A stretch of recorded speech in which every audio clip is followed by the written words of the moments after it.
बालेन शाह चाहिँ राजेन्द्र लिङ्गदेनको मान्छे हो भन्ने कुराहरू पनि आयो होइन। बालेन शाह तपाईँको मान्छे हो कि होइन? कि हामीले निरन्तर रूपमा भन्यौँ नि, यही अहिले नेतृत्व र यही प्रणाली अथवा यही राजनीतिक दलहरूबाट चाहिँ यो देश बन्दैन है, चल्दैन है भनेर जुन कुरा हामीले भन्यौँ त्यो कुरा त राजधानीले प्रमाणित गर्यो नि बालेन शाहहरूलाई जिताएर। यो नेपालगञ्ज घटनाको सन्दर्भमा जुन राजा वीरेन्द्रको शालिग राखिएको कारणले गर्दा त्यहाँको स्थिति अहिले तनावग्रस्त छ, कर्फ्यू समेत लगाउनु पर्ने स्थिति आयो भन्ने सुनिएको छ।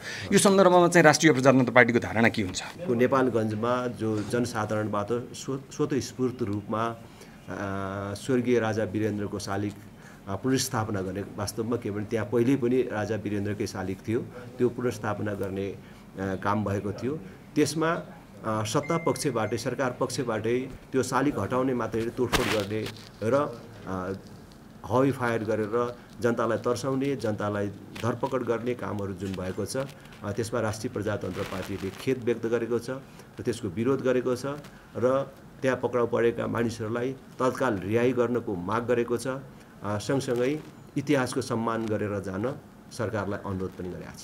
जुन किसिमको देशको भ्रष्टाचार छ, अत्याचार छ, महिला हत्या हिंसा छ, बलात्कार केस छ र मूल्यवृद्धि अगा छोइरहेको छ, यी विविध विषयलाई लिएर चाहिँ नै यो आन्दोलन गर्ने भएको छ। राष्ट्रिय प्रजातन्त्र पार्टीले भर्खरै सम्पन्न स्थानीय तहको निर्वाचनपछि पहिलो पटक निर्वाचनको समीक्षा गर्न र आफ्नो आगामी कार्ययोजनाहरू तय गर्नको लागि यो आवासीय कार्य सम्पादन समितिको बैठकको आयोजना गरेको थियो र यसमा पहिलो पटक बैठकका सहभागी सबैले यहाँ लाग्ने आफ्नो खर्च आफै बिहोरेर नयाँ ढङ्गले यो बैठक सञ्चालन गरेका छौँ र यो बैठक भर्खरै सम्पन्न भएको छ र यो बैठकमा स्थानीय तहको निर्वाचनको व्यापक समीक्षा गऱ्यौँ र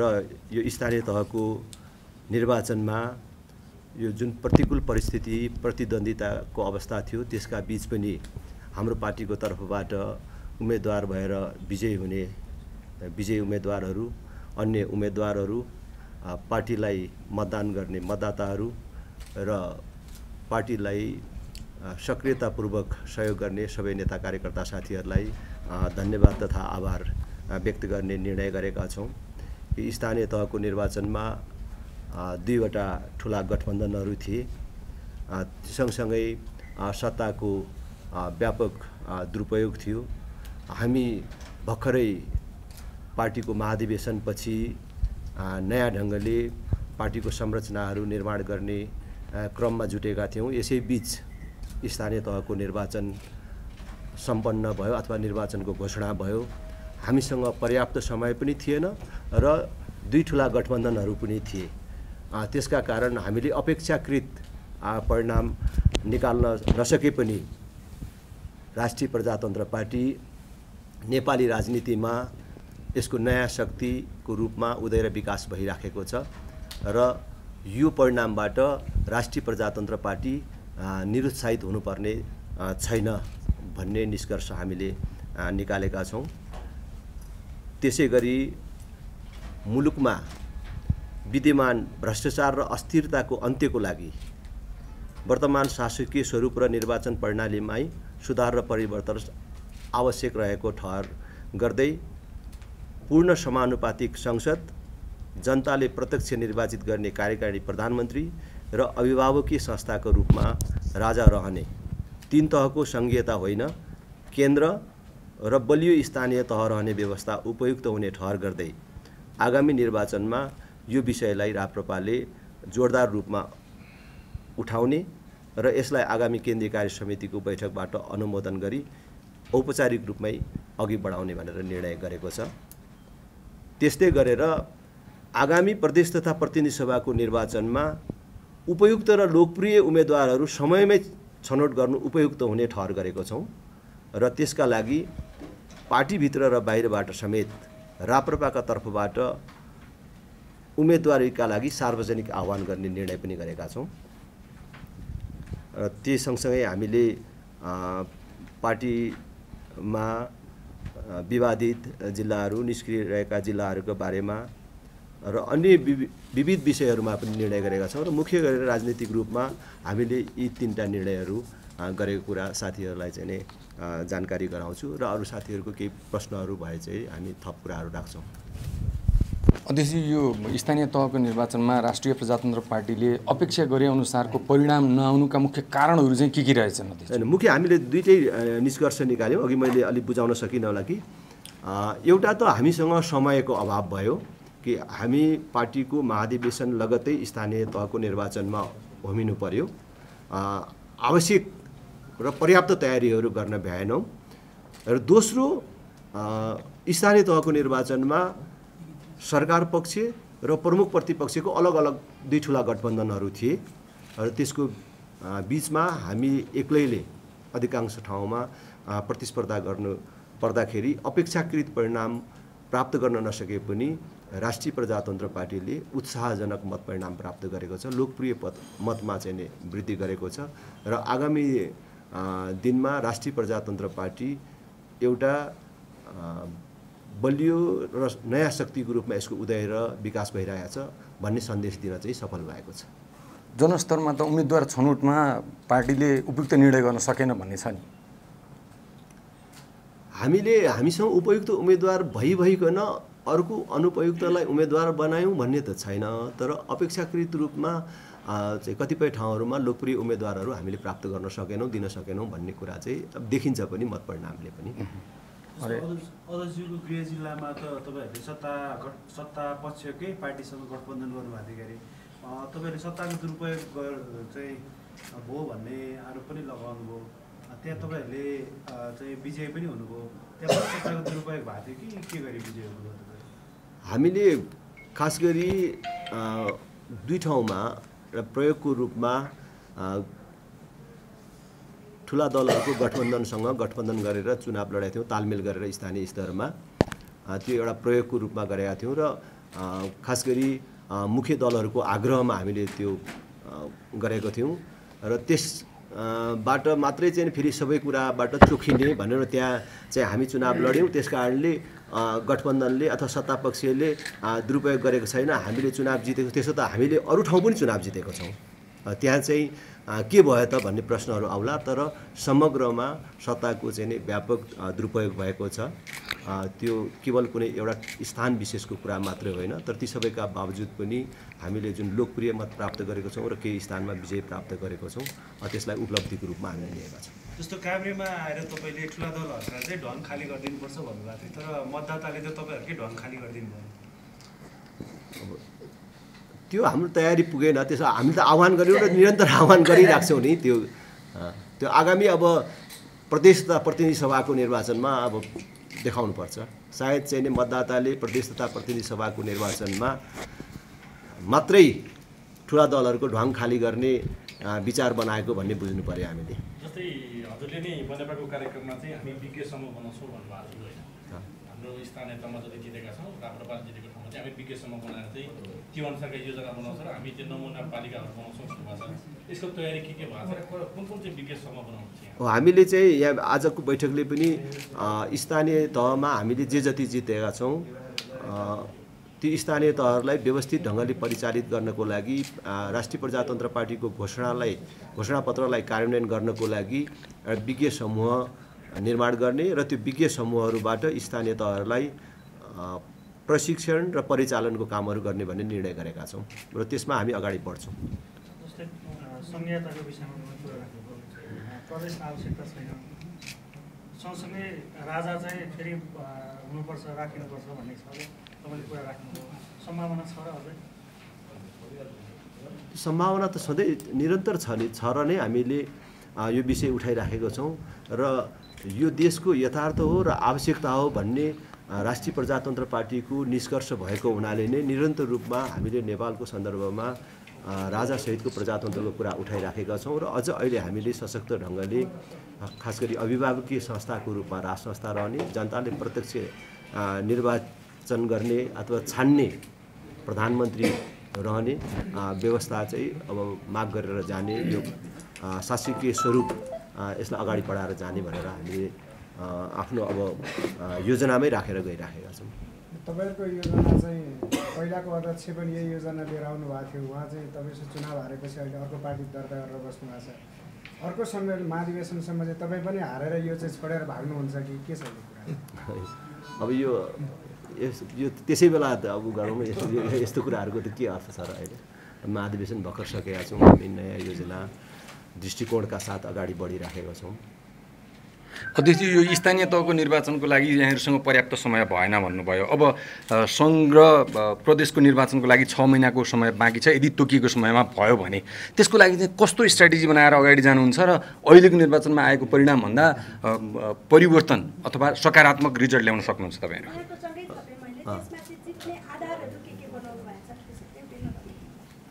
हामीले जित्ने मुख्य आधार भनेकै राष्ट्रिय प्रजातन्त्र पार्टीले लिएको नीति, सिद्धान्त, विचार र कार्यक्रम नै हो।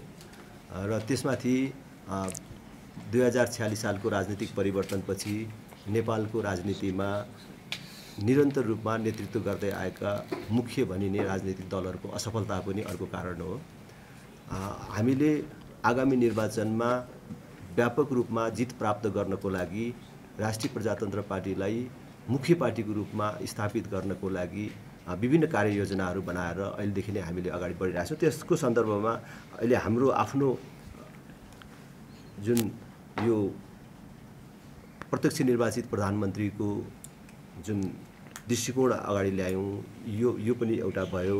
र यो सँगसँगै हामीले आफ्नो पार्टीभित्रको आन्तरिक तयारी गर्ने प्रशिक्षणका कार्यक्रमहरू, सङ्गठन पुनर्निर्माणका कामहरूदेखि लिएर अहिले चाहिँ निर्वाचनको मुखमा गएर उम्मेदवार तोक्ने खोज्ने होइन कि उम्मेदवार अहिले नै तय गर्ने भनेर अब त्यसको तयारी पनि सुरु गर्नको लागि पार्टीभित्र र बाहिर रहेका मानिसहरू पनि कोही राष्ट्रिय प्रजातन्त्र पार्टीको तर्फबाट उम्मेदवार बन्न चाहन्छु भन्ने मानिसहरूलाई समेत आह्वान गर्ने यो योजना बनाएको छौँ। र पहिलेको भन्दा हामी फरक ढङ्गले र व्यापक तयारीका साथ अगाडि जान्छौँ। यो सङ्गठन विभाग बनाउने सन्दर्भमा चाहिँ के छलफल भयो अध्यक्ष? सङ्गठन विभाग पनि चाहिँ बन्छ, पहिले थियो, अहिले महाधिवेशनपछि हामी त्यसको चाहिँ पुनर्गठनको सन्दर्भमा छौँ र त्यो तत्कालै चाहिँ बन्छ।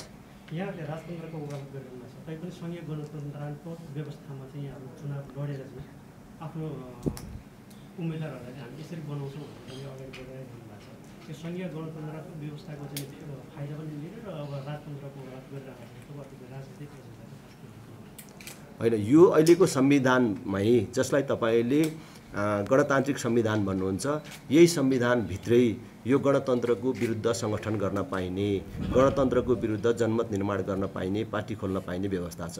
र त्यही उपयोग गरेर अहिले हामीले दल दर्ता गरेर हामीले शान्तिपूर्ण ढङ्गबाट यो प्रणालीमा परिवर्तनको बाटो अख्तियार गरेका छौँ अथवा त्यो बाटो अङ्गीकार गरेर हामीले अगाडि बढिरहेका छौँ। त्यस कारणले यो संविधान परिवर्तन गर्न पाउने चाहिँ नि संवैधानिक अधिकारको उपयोग गरेर हामीले गरिरहेको छौँ। त्यस कारणले तपाईँहरूले चाहिँ हामीले अहिले राज संस्थाको कुरा गर्दाखेरि, राज संस्था पुनर्स्थापनाको कुरा गर्दाखेरि यसलाई अन्यथा लिनुपर्ने अथवा चाहिँ नि संविधानको विरोध गरेको भन्ने ठान्नुपर्ने जरुरी छैन, किनभने यो संविधानभित्रै त्यो व्यवस्था छ। नत्र त अहिले हामी प्रतिबन्धित भइहाल्थ्यौँ, अहिले त हामी त कारबाहीमा परिहाल्थ्यौँ नि। त्यस कारणले यो चाहिँ तपाईँहरूले अथवा कतिपय साथीहरूले बुझ्न नभ्याएको विषय हो। यही व्यवस्थाभित्र रहेर, यही संविधानभित्र रहेर राज संस्थाको, हिन्दू राष्ट्रको पक्षमा कुरा गर्न पाइने व्यवस्था छ। अध्यक्ष, यो नेपालगञ्ज घटनाको सन्दर्भमा जुन राजा वीरेन्द्रको शालिग राखिएको कारणले गर्दा त्यहाँको स्थिति अहिले तनावग्रस्त छ, कर्फ्यू समेत लगाउनु पर्ने स्थिति आयो भन्ने सुनिएको छ। यो सन्दर्भमा चाहिँ राष्ट्रिय प्रजातन्त्र पार्टीको धारणा के हुन्छ? यसमा पनि तपाईँहरूलाई अहिले आउने यो मैले चाहिँ नि संक्षिप्तमा केही हाइलाइट्सहरू मात्रै तपाईँहरूलाई यहाँ चाहिँ नि मैले प्रस्तुत गरेको छु र यो विज्ञप्तिमा छ। हामीले आज बाँकीको नेपालगञ्जमा जो जनसाधारणबाट स्वतःस्फूर्त रूपमा स्वर्गीय राजा वीरेन्द्रको शालिग पुनर्स्थापना गर्ने, वास्तवमा के भने त्यहाँ पहिले पनि राजा वीरेन्द्रकै शालिग थियो, त्यो पुनर्स्थापना गर्ने काम भएको थियो। त्यसमा सत्ता पक्षबाटै, सरकार पक्षबाटै त्यो शालिग हटाउने मात्रै तोडफोड गर्ने र हवाई फायर गरेर जनतालाई तर्साउने, जनतालाई धरपकड गर्ने कामहरू जुन भएको छ, त्यसमा राष्ट्रिय प्रजातन्त्र पार्टीले खेद व्यक्त गरेको छ र त्यसको विरोध गरेको छ र त्यहाँ पक्राउ परेका मानिसहरूलाई तत्काल रिहाई गर्नको माग गरेको छ। सँगसँगै इतिहासको सम्मान गरेर जान सरकारलाई अनुरोध पनि गरेको छु। मेरो अन्तिम प्रश्न सरलाई है, मैले चाहिँ यो बालेन शाह जब चाहिँ चुनावमा उठ्नु भएको थियो स्थानीय चुनावमा होइन, मैले धेरै उहाँको रिपोर्टिङ गरेँ होइन, तर सामाजिक सञ्जालदेखि लिएर धेरैजना उहाँको समर्थकहरूले नै बालेन शाह चाहिँ राजेन्द्र लिङ्गदेनको मान्छे हो भन्ने कुराहरू पनि आयो होइन। म यहाँकै मुखबाट यो मिडियाको सामु चाहिँ यो एन्सर सुन्न चाहन्छु, बालेन शाह तपाईँको मान्छे हो कि होइन? मेरो मान्छे त होइन, व्यक्ति कसैको मान्छे त हुँदैन, तर बालेन शाहको जित चाहिँ हामीले खास गरी राष्ट्रिय प्रजातन्त्र पार्टीको ऐतिहासिक एकता महाधिवेशन जो सम्पन्न भयो, त्यो महाधिवेशनमा हामीले नेपालको राजनीतिमा जुन पुस्तान्तरणको नेतृत्व परिवर्तनको कुरा गऱ्यौँ र अहिलेकै व्यवस्था र अहिलेकै नेतृत्वबाट अब यो मुलुकले निकास र विकास प्राप्त गर्न सक्दैन भनेर हामीले जुन भन्यौँ र हामीले राष्ट्रिय प्रजातन्त्र पार्टीभित्र त्यो प्रमाणित गरेर पनि देखायौँ कि नेतृत्व परिवर्तन पनि गऱ्यौँ। नेतृत्व परिवर्तन गऱ्यौँ मात्र होइन, नेतृत्व परिवर्तनपछि राष्ट्रिय प्रजातन्त्र पार्टीप्रति आम जनतामा एउटा नयाँ आशा पनि चाहिँ जागृत गर्ने काम गऱ्यौँ। त्यसको निरन्तरता स्वरूप बालेनहरूले चाहिँ चुनाव जितेको हो कि आज परिवर्तनका पक्षधर मानिसहरूले कि अहिले तपाईको पनि त तपाईलाई पनि त जनताले आशा गरेछ नि, के तपाईलाई अगाडि बढ्नलाई गाह्रो हुँदैन अब? हैन, किन गाह्रो हुन्छ? झन् सहज हुन्छ कि हामीले निरन्तर रूपमा भन्यौँ नि, यही अहिले नेतृत्व र यही प्रणाली अथवा यही राजनीतिक दलहरूबाट चाहिँ यो देश बन्दैन है, चल्दैन है भनेर जुन कुरा हामीले भन्यौँ, त्यो कुरा त राजधानीले प्रमाणित गर्यो नि बालेन शाहहरूलाई जिताएर है।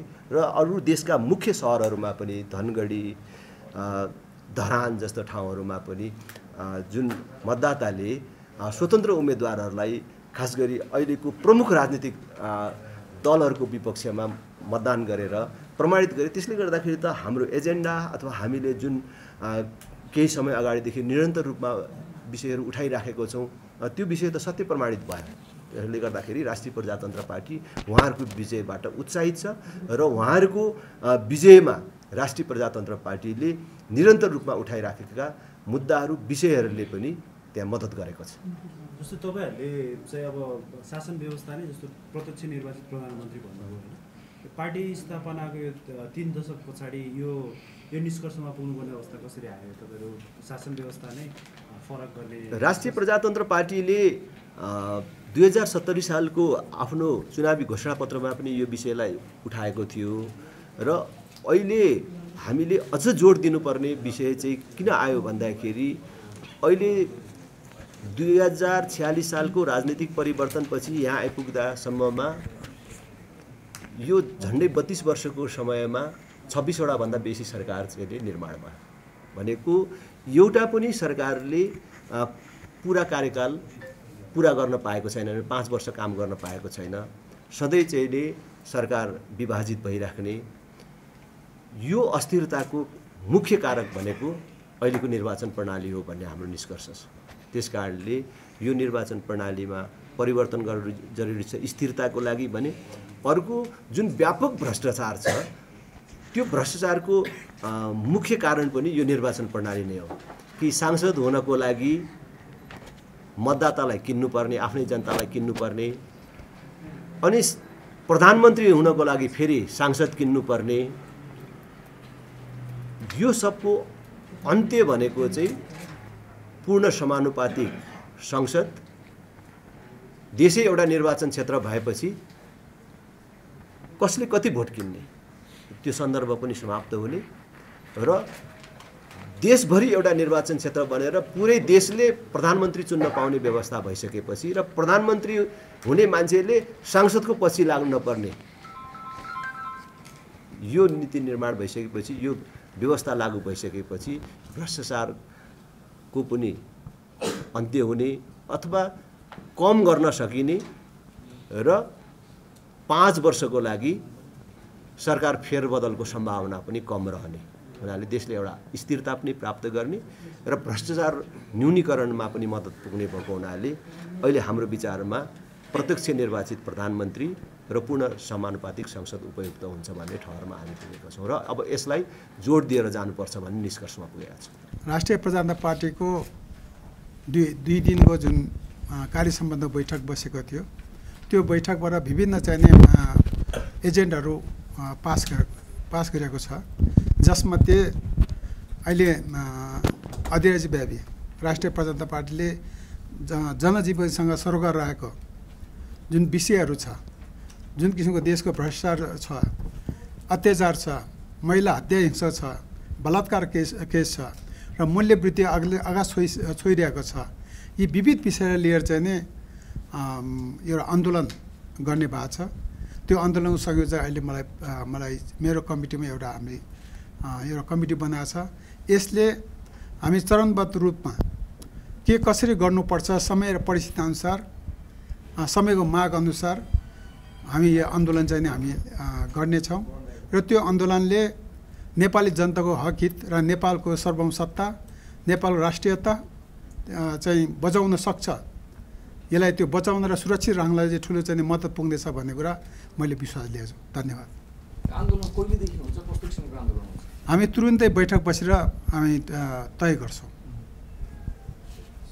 अहिले मुख्य गरेर हामीले यो महँगी, भ्रष्टाचार, यो मल खाद्यको अभाव लगायत जनजीविकासँग सम्बन्धित विषयहरूमा आन्दोलनको कार्यक्रम अगाडि लिएर जाने भनेर भनेका छौँ र त्यसको कार्ययोजना बनाउने जिम्मेवारी सचिवालयलाई दिएका छौँ र त्यसको संयोजकमा आन्दोलनको संयोजकमा हामीले वरिष्ठ उपाध्यक्ष बुद्धिमान तामाङज्यूलाई तोकेका छौँ।